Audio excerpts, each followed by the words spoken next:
Morning students, third class, lesson number 3 बच्चों science में, जिसका नाम है हमारा घर। ठीक है, लेसन नंबर 3 आज शुरू करने वाले हैं और इसके फ़ोटोग्राफ, इसके जो कंप्लीट लेसन के फ़ोटो मैंने आपको ग्रुप में डाल दिए हैं। अब मैं इसको पढ़ा करके आपको वीडियो के माध्यम से जो है आपको भेजूँगा। आप ध्यान से पहले लेसन पढ़ेंगे, उसके बाद आप वीडियो से लेसन को समझने की कोशिश करेंगे। ठीक है, आज शुरू करने वाले हैं लेसन नंबर 3, चैप्टर 3 हमारा घर। बच्चों, ये तो आप जानते हैं कि मनुष्य की जो सबसे ज़्यादा आवश्यकता की जो चीज़ें होती हैं वो रोटी, कपड़ा और मकान। क्या होता है बच्चों?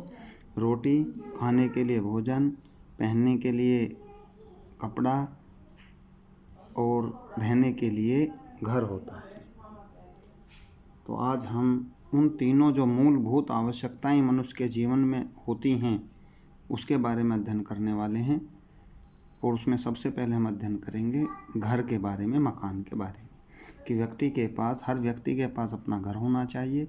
उस घर में कौन कौन सी आवश्यकताओं की चीज़ हैं, वे सभी जो हैं इसमें हम चर्चा करने वाले हैं।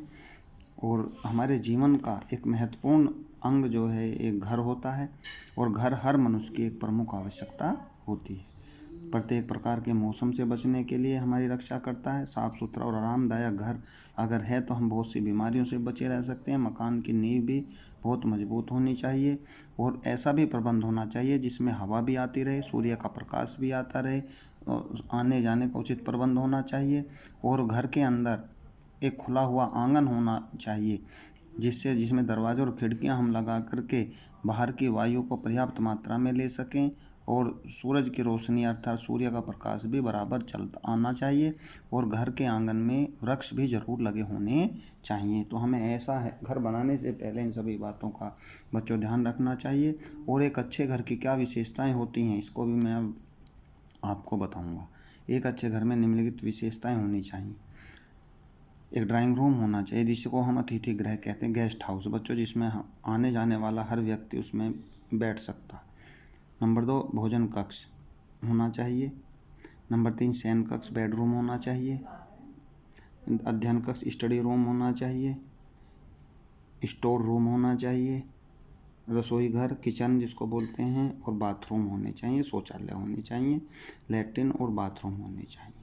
ये प्रत्येक घर छोटा हो या बड़ा हो इससे मतलब नहीं होता बच्चों, किंतु प्रत्येक घर के अंदर ये सभी आवश्यकताएं हमारे नंबर 1 से लेकर के 7 तक सभी चीज़ों का होना बेहद ज़रूरी होता है। अगर हम इन चीज़ों में से एक भी आवश्यकता की चीज़ को कम कर देंगे तो हमें रहने में जो है घर के अंदर परेशानी हो जाएगी। अतिथि गृह, आप जानते हैं अतिथि गृह क्या होता है? जो गेस्ट बाहर से आते हैं, रिश्तेदार आते हैं, वो उसमें आकर के रुकते हैं। और यह गेस्ट हाउस या अतिथि गृह अधिकतर दरवाजे के पास ही होना चाहिए।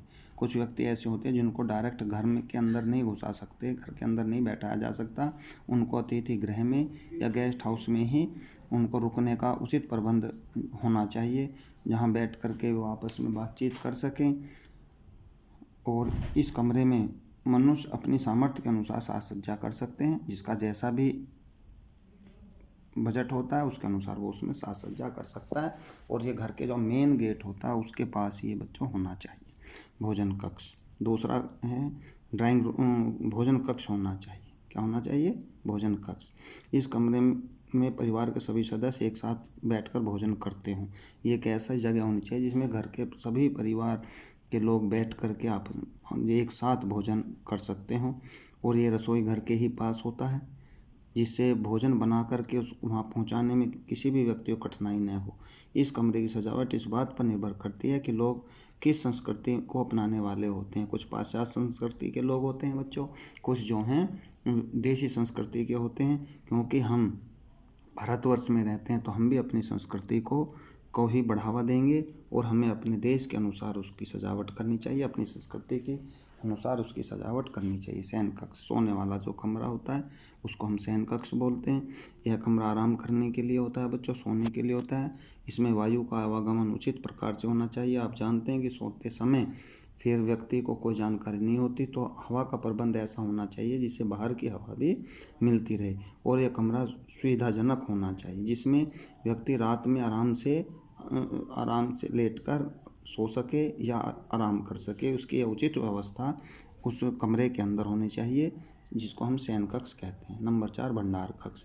ये एक ऐसा कक्ष होता है बच्चों जिसमें घर का सभी सामान जिसको हम कम प्रयोग करते हैं, ऐसा सभी सामान, चाहे उसमें संदूक है, अनाज रखने के बर्तन होते हैं, अन्य सामान रखने के बर्तन हो जिसको हम कम यूज करते हैं, वो सभी बच्चों इस भंडार गृह में या भंडार कक्ष में रखे जाते हैं। और यह भंडार कक्ष जो है दूसरे कमरों की सफाई में एक विशेष योगदान देता है, क्योंकि ऐसा घर का सभी सामान जो रोज़ हम यूज नहीं करते वो इस कमरे में सुरक्षित रख लिया जाता है। ठीक है बच्चों, 4 नंबर आपके ये हो गए हैं। नेक्स्ट नंबर करते हैं रसोई घर। रसोई घर के तो नाम से ही आप अच्छी तरह के जानते हैं कि रसोई घर उस स्थान को बोलते हैं जहाँ पर सुबह खाना बनने का काम होता है। और हमारे यहाँ रसोई घर में भी सुविधाएं होती हैं।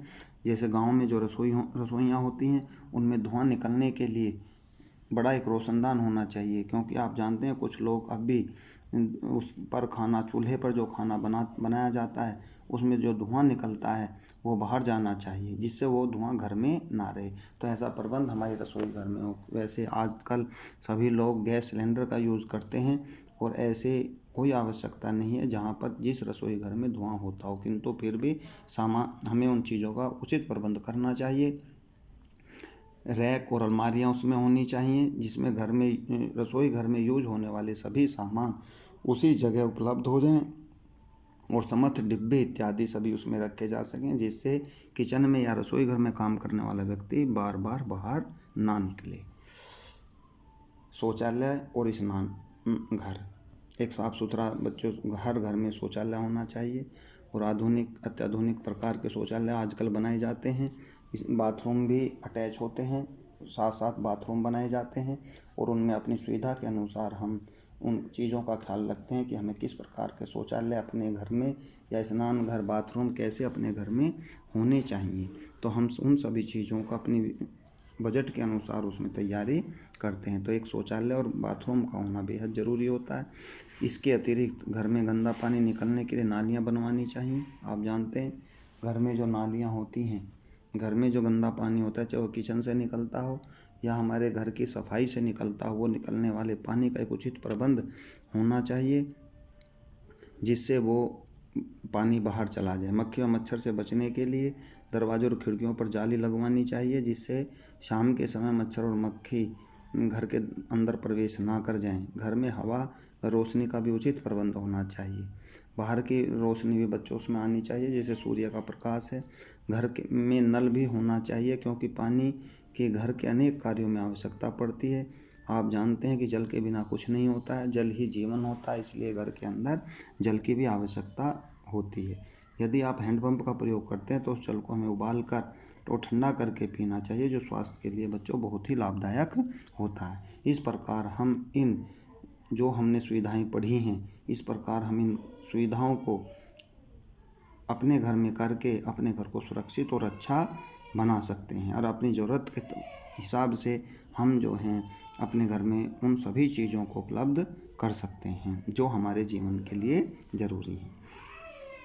बच्चों, हमें अपने घर में कुछ प्रमुख बात और भी अन्य बातों का ध्यान रखना चाहिए, जैसे घर की प्रतिदिन साफ़ सफाई अवश्य करनी चाहिए। आप जानते हैं आपके घर में डेली सफाई होती है, झाड़ू वगैरह लगाई जाती हैं, जो फर्श होते हैं उनको साफ़ सुथरा रखा जाता है, और केमिकल्स का जो है से फर्श को उसकी सफाई की जाती है, जिससे ज़्यादा मक्खी मच्छर घर के अंदर प्रवेश ना करें। प्रातः समय उठते समय जैसे चारपाई होती हैं उन पर बिस्तर आदि उठा करके उचित स्थान पर रखे जाते हैं, सभी के यहाँ ये काम होता है, और ठीक प्रकार से रखने का हमें प्रबंध करना चाहिए। पहनने ओढ़ने और बिछाने के जो सभी कपड़ों की समय समय पर हमें सफाई करते रहना चाहिए। इन सामानों को या इन कपड़ों को भी हमें समय समय पर धोना चाहिए, जिससे किसी प्रकार की बीमारी होने की संभावना न रहे। ये लेसन आपका बच्चों कंप्लीट हो चुका है। आप जो हैं और इस लेसन के फ़ोटो मैंने आपको ग्रुप पर सेंड कर दिए हैं, वीडियो भी मैं आपको भेज रहा हूँ। इस लेसन को भी पढ़ें। कल इसकी एक्सरसाइज वीडियो के माध्यम से आपको भेजी जाएंगी। इसलिए मैं बार बार आपको यही कह रहा हूँ कि अगर आप किसी कारणवश अभी बुक नहीं ले रहे हैं तो बच्चों बुक लीजिए और अपनी पढ़ाई को अच्छे ढंग से चलाइए। और अगर किसी बच्चे को घर पर कोई परेशानी आती है वो स्कूल में आकर के निशान लगवा सकते हैं, अपनी वेयर कॉपी बना सकते हैं, जिससे पेपर में आपको कोई परेशानी ना हो और आपकी पढ़ाई बराबर चलती रहे।